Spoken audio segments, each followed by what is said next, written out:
আমরা এখন যেটা দিতে যাচ্ছি, আমরা আগের স্যালারি স্টেটমেন্ট দিতে যাচ্ছি, যেটা থেকে আমাদের এখন মূল বেতন ধরেন আমার 20,000 টাকা। আমি ভাই একটু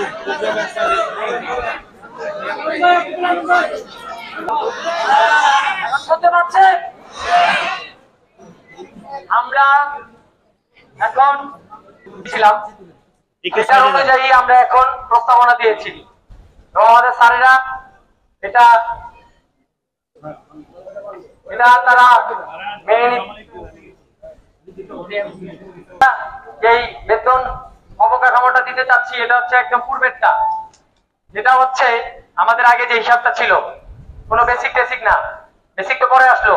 আমরা যেটা আগে আমরা বাংলা হিসাব যেটা বুঝতাম যে আমার বেতন যদি 20,000 হয়, আমার চাকরির বয়স কত, এই অনুযায়ী আমাকে কয়টা ইনক্রিমেন্ট দেওয়া হবে, সেই অনুযায়ী আমার বেতন বাড়বে।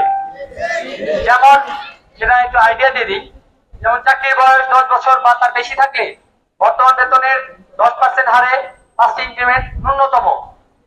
চাকরির বয়স 6 বছর বা তার বেশি থাকলে বর্তমান বেতনের 10% হারে মোট 3টি ইনক্রিমেন্ট ন্যূনতম, এবং চাকরির বয়স 4 বছর বা তার বেশি থাকলে বর্তমান বেতনের 10% হারে মোট 2টি ইনক্রিমেন্ট ন্যূনতম। এটা ন্যূনতম, এই হারে সবাইকে মূল বেতনটা বাড়াইতে হবে। এবং এটার পাশাপাশি যে আমাদের মূল বেতনের 50% বোনাস ছিল, মূল বেতনের যে বোনাসটা ছিল সেটা আমরা এখন মূল বেতনের 50% দাবি করতেছি। আমাদের দাবির মধ্যে আছে, এখন আর কোনো বেসিক নাই।